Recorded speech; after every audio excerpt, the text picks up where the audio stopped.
Previously, the group spent a relatively relaxing afternoon at the carnival.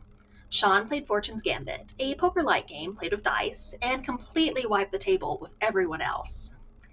After a brief foray into flirting with Sean, Zaya tried her hand at Cup Shuffle and quickly lost all of her tokens.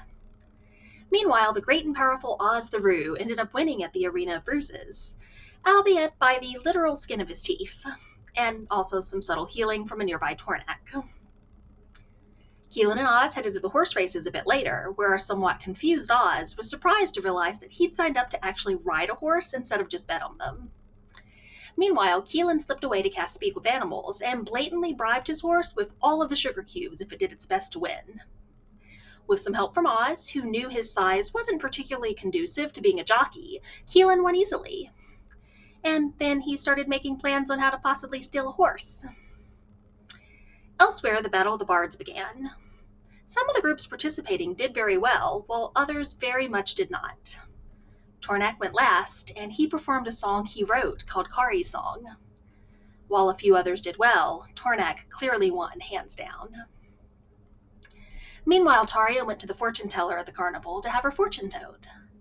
The fortune teller did a 7-card reading for her, which had some interesting results, especially since it was made up entirely of the major arcana with none in reverse.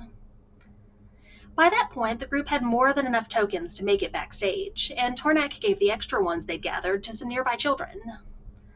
Once they were backstage, the leading lady, Lyra, clearly recognized Tornak, and made some comments implying that she'd known his brother as well. They made plans to catch up after the show. Eventually, the show began. Partway through, Oz noticed several figures slip in who he recognized as belonging to a criminal organization known as the Raven's Tithe. He quietly pointed it out to Zaya, who then mentally let everyone else know. Tornak noticed that their attention appeared to be focused on Lyra, and she seemed to react to them when she saw them.